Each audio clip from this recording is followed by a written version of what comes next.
Olá, meu amigo, minha amiga, sejam mais uma vez bem-vindos ao nosso estudo da Bíblia. Estamos utilizando este guia, Fazendo Amigos para Deus, e chegamos ao estudo de número 8, Ministrando como Jesus.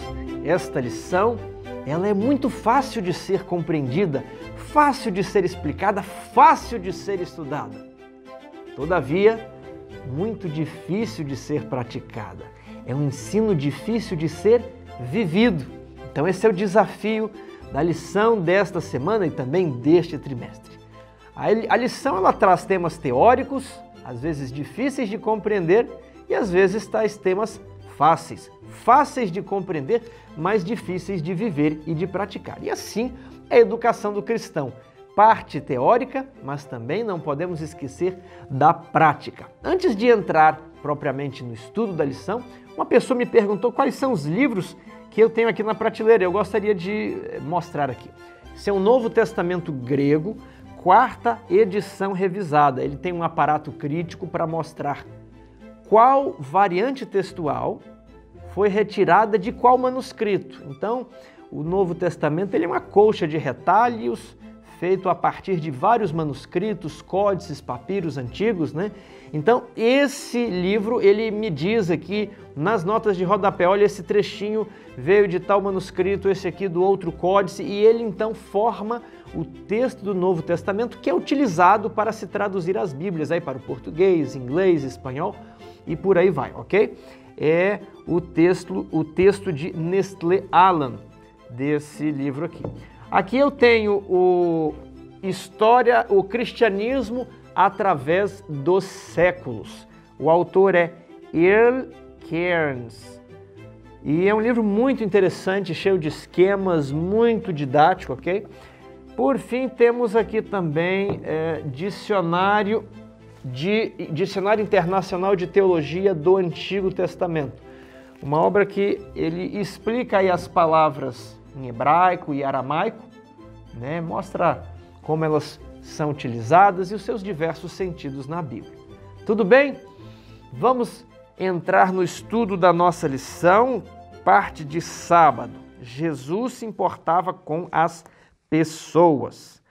Unicamente o método de Cristo trará verdadeiro êxito no aproximar-se do povo. Por que só o método de Cristo? Porque ele se importava com as pessoas. Veja aqui, ó, o testemunho de uma vida semelhante à de Cristo, comprometida em servir os outros, é uma evidência das palavras que falamos e dá credibilidade ao nosso testemunho. Enquanto você não utilizar os métodos de Cristo de se importar com os outros, o nosso testemunho não terá credibilidade. Haverá aquela impressão de que igreja é apenas para tirar dinheiro das pessoas, de que a igreja ou que os membros não se importam com as pessoas. Veja isso aqui, ó. Unicamente o método de Cristo trará verdadeiro êxito no aproximar-se do povo. O Salvador misturava-se com os homens como uma pessoa que lhes desejava o bem. Manifestava simpatia por eles, ministrava-lhes as necessidades e granjeava-lhes a confiança. Então, depois de se aproximar, granjear a confiança e de revelar o seu caráter, então ele dizia, segue-me. Nós devemos fazer da mesma maneira. A atitude de Jesus em relação às pessoas. Parte de domingo. Jesus sempre procurava o bem dos outros. E qual é o contraste que é feito com os escribas e fariseus? Os escribas e fariseus e saduceus procuravam evitar as pessoas. Tiago, mas por que eles procuravam evitar as pessoas? Como é que funcionava isso? Nós temos que entender que o judaísmo, a lei de Moisés, ela foi corrompida. Corrompida em qual sentido? Na interpretação. Moisés deu determinados princípios, deu normas, juízos para que o povo pudesse viver bem, para que os pobres jamais fossem esquecidos, para que aquele que cometeu um ato infeliz na vida pudesse ir para uma cidade de refúgio, para que houvesse dignidade no meio do povo. mas eles perderam de vista a finalidade destas normas e acrescentaram outras tantas normas, normas de natureza cerimonial e normas exteriores, que davam a aparência de que a pessoa realmente era consagrada, era comprometida. Tiago, como assim? Vocês lembram lá que Moisés disse que o Senhor, nosso Deus, é o único Senhor? Estas palavras que hoje te ordeno estarão diante de ti, né? Você colocará isso diante da sua testa, na sua mão direita, você vai repetir essas palavras para os seus filhos, né? Então o que eles fizeram? Eles criaram os filactérios, que é uma caixinha do tamanho de uma caixinha de fósforo, e eles pegavam um texto da Bíblia, copiavam num pedaço de papel, enrolavam, colocavam na caixinha e amarravam a caixinha na testa. Agora eu estou cumprindo o que Moisés disse, que a palavra de Deus está diante da minha testa. Ou amarrava aqui no braço direito, a palavra de Deus está na minha mão direita. Era essa a intenção de Moisés? Não. Mas com o passar dos séculos, eles foram se corrompendo para esse tipo de cerimonialismo e davam a impressão que guardavam a lei, mas eles não guardavam a lei. Eles guardavam esses aspectos exteriores, às vezes ordenados pela lei, mas na grande parte inventados e acrescentados depois pela tradição.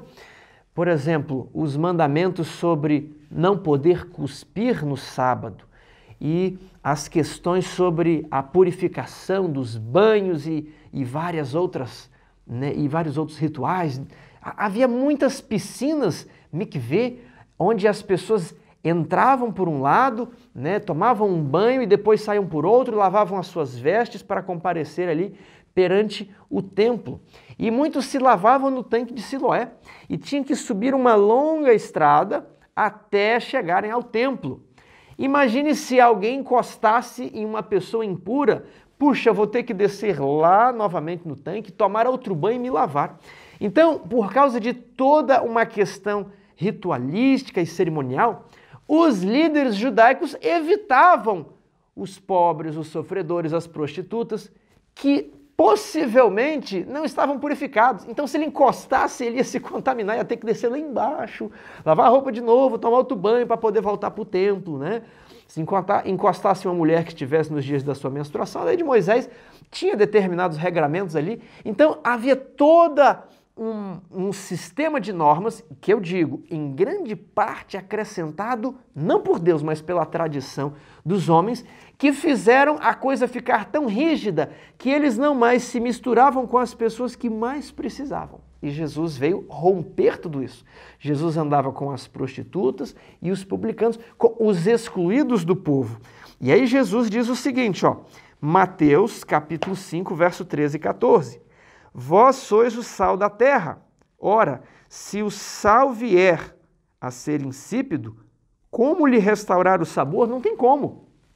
Para nada mais presta, senão para ser lançado fora, ser pisado pelos homens. Então, naquela época, quando o sal ia se estragando, ele era acumulado no templo, pela administração do templo. E quando vinha o frio, aquelas pedras em volta do templo, elas ficavam escorregadias, havia neve. Então, como é costume nos países onde há neve, você jogar sal nas estradas para derreter o gelo e para que ficar mais firme, não ficar o piso não ficar escorregadio para as pessoas passarem. Então, esse sal que perdia o seu valor, ele era acumulado, guardado, e na época do inverno ele era jogado ali nas ruas de Jerusalém para ser pisado pelos homens. Então o sal serve para quê? Para dar sabor na comida. Se ele perdeu para dar sabor na comida, não adianta, não serve para nada. Imagine uma geladeira na sua casa. Ela serve para resfriar os alimentos. Se essa geladeira estraga, queima o motor, perde o gás, você vai fazer o que com essa geladeira? Algumas pessoas ainda utilizam como estante quando estão numa situação de bastante dificuldade financeira, mas a geladeira que não esfria não serve para nada, você vai jogar fora. O fogão que não esquenta a comida não serve para nada, talvez é para guardar alguma coisa ali, né, no forno, mas o cristão ele tem um objetivo, uma finalidade. Se o cristão não cumpre essa finalidade, para que o cristão serve? Não serve para mais nada. E aqui na pergunta 1, Jesus, depois de fazer essa ilustração do sal, ele faz a ilustração da luz. Vós sois o quê?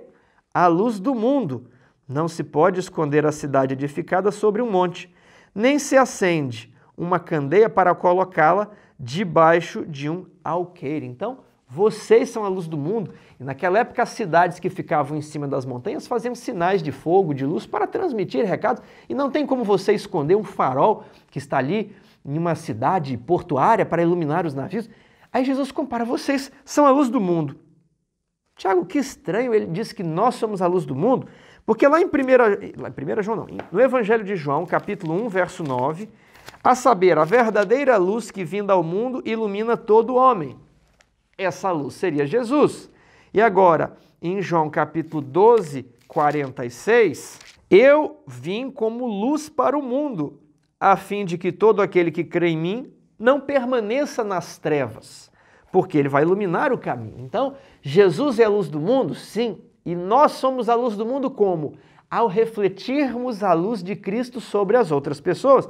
O texto está lá em Filipenses 2,15. Para que vos tornais irrepreensíveis e sinceros, filhos de Deus, inculpáveis, no meio de uma geração pervertida e corrupta, na qual resplandeceis como luzeiros no mundo. E como você vai fazer isso? Verso 14. Fazei tudo sem murmurações nem contendas. Isso aqui é algo que eu estou aprendendo, meus queridos amados. Na vida nós temos partes ruins no trabalho, nós temos dificuldades no casamento, nós temos inúmeras coisas para reclamar. Mas quando os homens dos dias de Jesus estavam reclamando, Jesus cantava um hino, Jesus recitava um salmo, Jesus procurava tirar a mente dos homens da murmuração e da contenda, para que nós nos tornemos o quê? Irrepreensíveis, como José foi irrepreensível, como Daniel é retratado de maneira irrepreensível nas Escrituras, como Jesus o foi. Olha, sinceros, filhos de Deus, inculpáveis, no meio de uma geração pervertida e corrupta. As pessoas falam, hoje o mundo está mal, está difícil, né, para a juventude, mas a juventude deve ser a luz do mundo, como? Ao refletir a luz de Cristo sobre as pessoas, ela vai brilhar de maneira irrepreensível, inculpável, e ela vai resplandecer como astros no mundo, no meio de toda essa maldade, e nós vamos guiar as pessoas ao pé de Cristo. Essa aqui é a parte teórica do dia de domingo. Como devemos entender a ideia de separação do mundo e a ideia de evitá-lo? Olha, eu tenho de alcançar as pessoas, mas eu também não posso me contaminar com o mundo. Como é que é isso? Nós devemos importar com as pessoas, com as suas necessidades e não participar com elas dos seus prazeres. Jesus ele se importava com as prostitutas, mas Jesus não participava da vida noturna das prostitutas. Você pode se importar com pessoas que estão entregues aos vícios, a outras tantas dificuldades, mas você não vai participar dos prazeres com ela. Você tem muito bem definido o que é ao chegar perto daquela pessoa. Você veio para ser uma luz, para ajudá-la, para elevá-la, para abençoá-la. É isso. Somos do mundo, estamos no mundo, ok? Mas nós não participamos das coisas e dos prazeres do mundo, pois sabemos, como Abraão, que há uma pátria nos esperando, a cidade que possui fundamento. Somos forasteiros aqui, somos embaixadores de uma terra distante. Esta não é a nossa pátria, não é o nosso lar. Não se apegue, irmão, vai tudo ser queimado. Em pouco tempo, tudo isso vai acabar. E você, o que tens preparado em depósito, para quem será? Segunda-feira. Como Jesus tratava as pessoas. Aqui, Mateus 8, 5 a 10 e Marcos 12, 34, nos contam a história do centurião romano e de um escriba judeu. O centurião romano diz que um dos seus servos estava com problemas de saúde, e Jesus falou, tudo bem, onde que você mora? Ele falou, Senhor, não, o Senhor tem tanto poder, é só o Senhor falar. Vai ser assim e vai acontecer, não precisa chegar lá. E o que Jesus falou? Olha, seja feito conforme a tua fé. Em Israel, não há pessoas com essa mesma fé. Muitos se assentarão, né? Muitos gostariam de se assentar com Abraão, Isaque e Jacó na mesa quando o reino dos céus vier. Mas muitos estrangeiros vão vir tomar o lugar do povo escolhido de Deus. Foi mais ou menos isso que Jesus falou. Depois, o escriba judeu, Jesus respondeu para ele, não está longe de ti o reino dos céus. Então, Jesus tinha a capacidade de realçar o melhor das pessoas. Busque o que há de bom nas pessoas ao seu redor e permita que elas saibam o que você as aprecie. Meu querido amigo, a regra do mundo hoje é falar mal das pessoas. Quando a pessoa se ausenta, nós passamos a falar, fulano de tal, né? Mas ele tem isso e aquilo, e aí você começa a falar mal. A pessoa sai do grupo de WhatsApp, né? Aí os outros começam a falar, saiu aqui por causa disso e disso. Queridos amados, vamos romper esse ciclo de falar mal, de julgar. Fulano de tal é assim mesmo, para ele não tem jeito. Queridos irmãos, quando nós lemos o Antigo Testamento, todas as pessoas receberam punição de Deus pela maneira como julgavam. Davi, quando falou para o profeta Natã, este homem deve ser morto. E aí Natã falou, tu és o homem. Acabe, quando disse ao servo que havia perdido um soldado, né? Ele falou, olha, você agora deve responder pela vida do homem, que você deveria segurar. E aí o profeta tira a máscara e fala, na mesma maneira como você me julgou, essas palavras vão recair sobre você. Cada dia eu tenho mais medo de pronunciar algo contra outra pessoa, né? Julgando as suas intenções, seus pensamentos, o seu caráter, porque nós podemos estar pronunciando uma sentença que Deus vai utilizar para nós mesmos. Esse é o seu padrão de justiça? Você está satisfeito assim, tanto que você o aplica aos outros? Então, para ser justo, eu vou aplicar esse mesmo padrão a você. Pelas tuas palavras serás julgado, pelas tuas palavras serás absolvido ou condenado. Agora, procure ver o que há de melhor nos outros, fale apenas o que é verdadeiro, o que é gentil e o que é amável, deixando os defeitos e as escaramuças para depois. Ore a Deus pelas pessoas, nós precisamos aprender isso. Compare Isaías 42, Colossenses e Efésios. Aqui diz que Jesus não colocará mais fardos em cima de quem já estava carregando peso. Ele não quebrará a cana rachada. A cana já está rachada, aí você vai lá e quebra. O cachorro já está morto e você vai lá e chuta. É muito fácil falar do bêbado, né? Tá alcoólatra, já está ali, você fala, olha, não faz isso, não faz aquilo. Mas tente compreender a visão de mundo da pessoa. Você tem princípios, muitos princípios de organização, de lar, de família. Você nasceu talvez em um lar abençoado, mas quantas pessoas não conheceram o pai, a mãe abandonou, foi criado por um tio, por um avô, não teve carinho, não teve dinheiro e está lutando aqui na vida, tateando para conseguir encontrar um sentido, quanto essa pessoa não sofreu, está com depressão. Então precisamos tentar compreender as pessoas através das lentes do seu mundo. Nós não vamos rebaixar o padrão do Evangelho, mas nós vamos até ele para dar a mão, como Jesus, que era Deus, desceu até a humanidade para nos dar a mão e para nos mostrar uma pátria melhor. Portai-vos com sabedoria, o que diz em Colossenses 4, 5. Aproveitai as oportunidades de falar de Cristo para as outras pessoas. Terça-feira, o método de curar de Jesus, parte 1. Jesus ministrava as necessidades perceptíveis das pessoas para que pudesse, por fim, atender às suas necessidades mais profundas. Então, ele chegou lá para a mulher do poço e procurou falar das necessidades mais básicas. Tirar água para beber, você não precisa virar o poço. E a partir daquele diálogo, ele vai e acerta o coração dela nas suas necessidades mais profundas. Olha, você já foi casado 5 vezes e a pessoa que você tem não é o seu marido. E você está procurando por algo, você não tem paz, você não está saciada, você não se conforma, você tem um vazio dentro de você. Então, a maior carência do ser humano é a de um relacionamento pessoal com Deus, a percepção de que a sua vida tem uma importância eterna. E aqui a lição nos conta a história da mulher com o fluxo de sangue e a história do paralítico, Mateus 9 e Marcos 5. O paralítico que é levado até Jesus estava deprimido, angustiado, porque os seus pecados o oprimiam, a culpa o esmagava. E Jesus sabia que a sua maior necessidade era espiritual. Então Jesus disse, os teus pecados estão perdoados. E as pessoas falam assim, mas como assim os teus pecados estão perdoados? Jesus entendeu que a necessidade maior daquele homem era encontrar a paz com Deus e não a cura física. E Jesus, para que vocês saibam que o Filho do Homem tem poder para perdoar pecados, eu também vou curar ele. Levanta-te e anda. Com a mulher que estava há 14 anos com um fluxo hemorrágico, não podia participar da vida religiosa, ela estava excluída. Ela estava sempre na condição impura cerimonialmente. Então, ela devia ter uma aparência débil, ela não podia viajar, não podia talvez fazer muitas coisas que o seu estado não permitia. E ela gastou anos da sua vida procurando a cura e não conseguiu. Enquanto então ela ouve falar de Jesus, ela junta as últimas forças que ela tinha para atravessar a multidão e ela ia perder Jesus de vista. Ela estende a mão e consegue encostar só na roupa. Mas Jesus nota que não foi um toque de um esbarrão, foi um toque da fé, um toque de alguém que estava desejoso por conhecer a verdade, alguém que queria encontrar a paz de espírito, e Jesus nota que de mim sai o poder. Não foi o toque do encontro do dia a dia, você vai na igreja e acaba tocando em Jesus, você vê Jesus, ouve falar de Jesus, canta de Jesus, é um toque comum.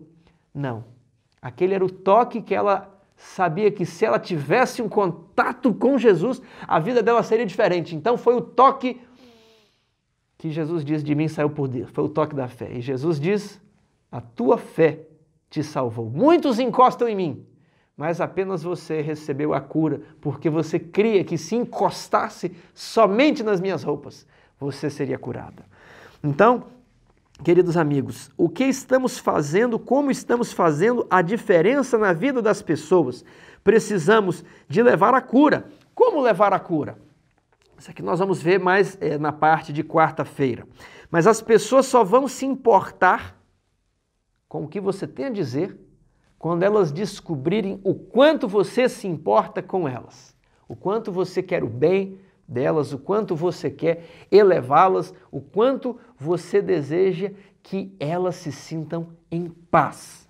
E aí que quarta-feira, o Ministério de Cura de Jesus. E aí eu vou falar sobre as clínicas, escolas, restaurantes. Vamos abrir em Mateus, capítulo 24, verso 23 e 25. Percorria Jesus a toda a Galileia, ensinando nas sinagogas, pregando o evangelho do reino e curando toda sorte de doenças e enfermidades entre o povo. Mas ele praticamente não tinha expressão, ninguém ouvia falar dele, né? Porque essas coisas não dão dinheiro, essas coisas não dão ibope, né? O que aconteceu? O que diz o verso 24? E a sua fama correu por toda a Síria. Por toda onde? Síria. Trouxeram-lhe então todos os doentes, acometidos de várias enfermidades e tormentos, endemoniados, lunáticos, paralíticos, e ele os curou. Então, qual era o centro aqui do ministério de Jesus? Ele ensinava, ele pregava e ele curava. O que é o ensino? O ensino é uma palestra, você vai dar um estudo bíblico, você está ensinando passo a passo. Pregar. Pregar é a razão em chamas. Você explica a Bíblia, mas de uma maneira que é Deus falando por intermédio de você, o Espírito Santo fazendo tudo queimar, tudo arder diante do poder da palavra de Deus, diante da espada afiada que é a palavra de Deus. Então, Jesus ensinava, Jesus pregava e Jesus curava. E essa tríade deve estar presente na nossa vida, porque senão, para que nós servimos? É a pergunta. Vamos pensar o seguinte, nós como igreja precisamos não apenas ter a igreja, mas precisamos ter a escola, precisamos ministrar às sociedades, não apenas daqueles que têm dinheiro para pagar, mas do pobre, do que não teria nenhum destino melhor, do que não teria nenhuma perspectiva se não fosse uma bolsa em uma escola, se não fosse uma oportunidade para ter a tia que vai dar os livros, os materiais. Você está entendendo? Então nós precisamos ter essa missão da escola, mas não é só para quem pode pagar. Tem que ter um sistema de redenção. Em tudo que nós fazemos, a ideia é educar não apenas para essa vida, mas para a eternidade. Por isso, as nossas escolas devem abrir o evangelho com as pessoas. Depois nós precisamos de locais de cura, e isso aqui, ouvimos muito pouco.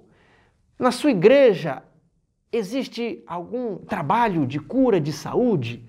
Na sua associação, existe algum hospital? Existe uma clínica de tratamento natural? Eu sinto que às vezes nós estamos perdendo um pouco esse foco, Sobre escolas, nós ouvimos muito sobre escolas, mas e sobre locais de cura?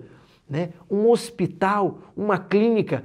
cada local, cada região desse nosso país, do Brasil e do mundo, né, deveria ter uma pequena clínica, uma pequena escola. As coisas não estão nas grandes instituições, mas nos pequenos lugares onde há um contato corpo a corpo melhor entre o atendente e quem será atendido. Então, há uma necessidade de pequenas escolas em cada igreja, há necessidade de pequenas clínicas em cada associação, há necessidade de restaurantes naturais nas cidades. Para quê? Para vender comida e ganhar dinheiro? Não! Claro que vender comida e ganhar dinheiro faz parte para manter o negócio, mas o propósito não é esse. O propósito é entrar em contato, se misturar com as pessoas que estão ali buscando saúde. A pessoa está obesa, eu tenho que me alimentar de maneira natural. Você vai ministrar então para as necessidades fisiológicas, ele está querendo emagrecer, para depois você apresentar Cristo se ele ainda não conhece. Ele está com problema de câncer, não pode mais comer açúcar, outras coisas. Aí você vai ministrar não apenas a saúde física, encaminhar ele para a clínica, mas você também vai apresentar aquele que perdoa os pecados, aquele que diz, olha, a morte não é o fim. Então esse é o nosso propósito. E se nós não nos misturarmos com as pessoas, se nós não soubermos ensinar, pregar e curar, nós não estamos seguindo completamente os métodos de Cristo. Nós não vamos ter capilaridade. As pessoas não vão ouvir falar do Evangelho dessa maneira, mas se eles virem que os deficientes, as pessoas com as suas necessidades emocionais e biológicas são curadas, eles vão se abrir para, se essas pessoas estão certas quanto à cura física, eu estou então acreditando que elas têm uma resposta para minhas curas emocionais e espirituais. Essa é a ideia. Na prática, de que maneira podemos levar as pessoas a verdades espirituais quando ministramos as suas necessidades físicas e emocionais? Eu quero lhe dar um passo a passo de como você vai fazer isso. É uma sigla chamada FORT, F-O-R-T. Então, você entrou em contato com alguém, vai fazer uma visita, né? O ancião vai fazer uma visita. A visita, ela pode ser para um amigo, para você conversar, mas as visitas pastorais, né, feitas pelo ancião, pelo diácono, pelo ministério pessoal, pelo pastor, elas têm um propósito, não é só para bater papo. Então, qual que é o propósito da visita? Como você vai abordar? Você vai lembrar do forte, você tem que ser forte, ok? Para fazer amigos para Deus. O que significa o F? O F significa família. Você vai perguntar para ele como está a família, e o seu pai, e a sua mãe passa bem, e os filhos, como é que estão os desafios? Então você vai perguntar sobre família. Esse é o primeiro ponto, o F. F de família, F de forte.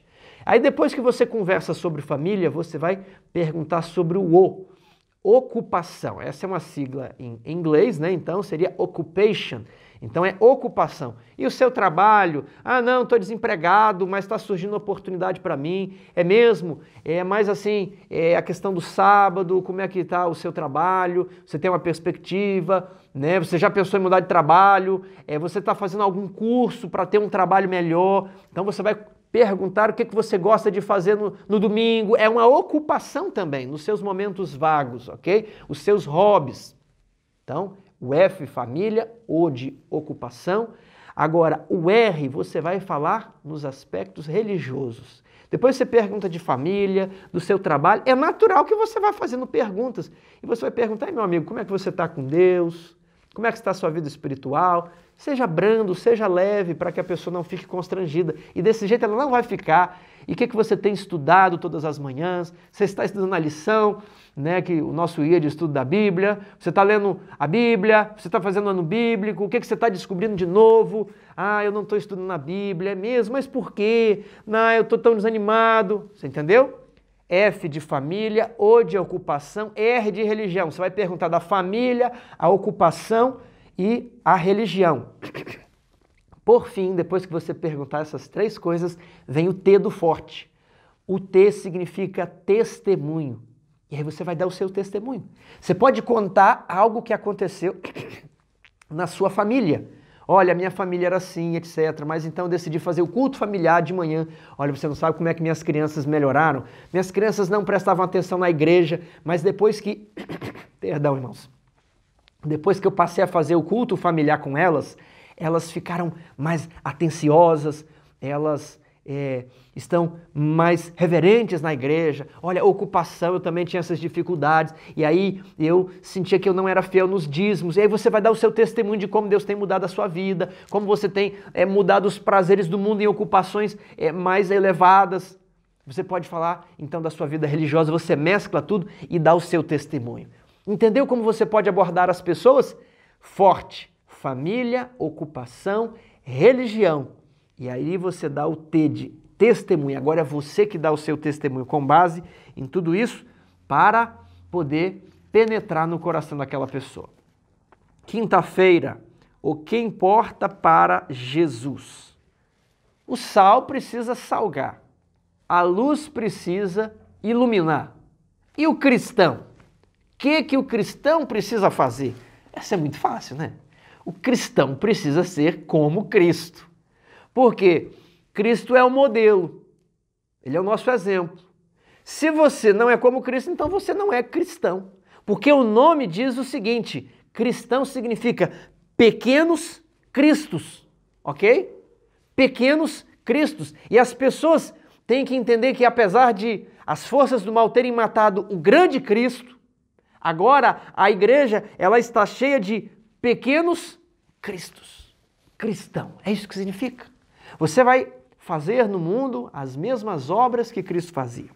E agora, depois de contar o sermão profético em Mateus 24, Jesus chega em Mateus 25 e conta 3 parábolas. A parábola das 10 virgens, as 5 loucas e as 5 sábias, a parábola dos talentos e a parábola das ovelhas e dos cabritos. A parábola das virgens, ele mostra que todas as virgens dormiram, mas apenas as virgens que tinham o azeite conseguiram obter a luz. O que é o azeite na Bíblia? O azeite é um símbolo para o Espírito Santo. E a luz?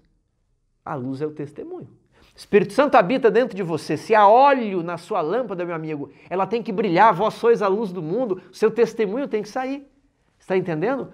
Todas elas dormiram, mas à meia-noite, quando ouviu-se o clamor, eis o noivo, sai ao seu encontro, apenas algumas possuíam o Espírito Santo e conseguiram dar o verdadeiro testemunho, e o noivo então abriu a porta e elas entraram. As outras não puderam entrar. A parábola dos talentos mostra que Deus deu tarefas para os seus servos, uns mais, outros menos, mas todos precisavam cuidar, trabalhar, negociar e até que eu venha. É o chamado evangelho. Você tem que preencher o seu tempo, remindo o tempo, porque os dias são maus. Fazer algo em favor dos pobres e necessitados. É como o servo que deveria administrar a casa de um rei que saiu para tomar posse de um reino. Ele tem que dar comida aos seus conservos. Ele não pode espancar. E é esse tipo de pessoas que Deus está esperando. Pessoas que estão dando o seu testemunho. Pessoas que estão multiplicando os talentos, oferecendo frutos para Cristo. Uns em 30, outros em proporção de 60, outros em proporção de 100. Você tem que estar produzindo algo. O cristão precisa fazer algo. Se você se batizou, entrou no cristianismo e agora você não faz nada, você só ouve os sermões, meu amigo, você precisa do óleo para incendiar o seu coração. Não há possibilidade de um cristão que não é missionário, porque todo cristão nasce como missionário no reino dos céus. E a última parábola, eu gostaria de ler com vocês, ela está aqui em Mateus 25, versos 31 em diante. Quando vier o Filho do Homem na sua majestade e todos os seus anjos com ele, então se assentará no trono da sua glória e todas as nações serão reunidas em sua presença e ele separará uns dos outros, como o pastor separa o cabrito das ovelhas. Então dirá o rei aos que estiverem à sua direita: vinde benditos de meu Pai, entrai na posse do reino que vos está preparado desde a fundação do mundo. Porque tive fome e me destes de comer, tive sede e me destes de beber, era forasteiro e me hospedaste, estava nu e me vestiste. Então aqui nós temos a questão de ministração das necessidades mais básicas: comida, roupa, mantimento, água, hospedagem, o ministério da prisão. Então perguntarão os justos: Senhor, quando foi que te vimos com fome e te demos de comer? Ou com sede e te demos de beber? E quando te vimos forasteiro, te hospedamos, ou nu e te vestimos. E quando te vimos enfermo ou preso e te fomos visitar, o rei respondendo lhes dirá: em verdade vos afirmo, que sempre o fizeste a um destes meus pequeninos irmãos, a mim vocês estavam fazendo. Então o rei também dirá aos que estiverem à sua esquerda: apartai-vos de mim, malditos, para o fogo eterno, não preparado para você, preparado para o diabo e seus anjos. Não era plano de Deus que ninguém fosse para o fogo eterno. Porque tive fome e não me destes de comer, tive sede e não me destes de beber, sendo forasteiro, não me hospedaste, estando nu, não me vestiste, achando-me enfermo e preso, não fostes ver-me. E eles perguntarão: Senhor, mas quando foi que te vimos com fome, com sede? Nós participávamos da igreja, participávamos do Impacto Esperança, era professor de escola sabatina, estávamos ali cantando, anunciando missão Caleb, missão isso, missão aquilo. Quando foi que nós te vimos desse jeito, Senhor? Nós sempre íamos para o culto de quarta-feira. E aí Jesus vai dizer: em verdade vos digo, que sempre o deixastes de fazer a um destes meus pequeninos irmãos. Era a mim que vocês deixavam de fazer. E irão estes para o castigo eterno, porém os justos para a vida eterna. Queridos amigos, Jesus é o remédio para a doença fatal da nossa alma. Na parábola, os que dedicam a vida a algo mais do que a si mesmos são elogiados por seu Senhor e recebidos na eternidade, enquanto que os egoístas, que seguem os seus próprios planos e edificam para este planeta, serão condenados pelo Senhor. Muitas vezes, ao ser apresentado o Evangelho, muitos jovens pensam: agora não pode isso, não pode aquilo, não pode aquele outro, o que é que eu vou fazer da minha vida?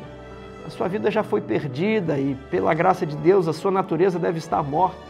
Agora, a vida que nós temos pertence a Deus, a Cristo, e nós devemos trabalhar em prol dos outros para salvar as outras pessoas. Meu querido amigo, lembre-se do hino 523 do nosso inário: envia a ti aos campos da seara, semear, ceifar, sem honras receber.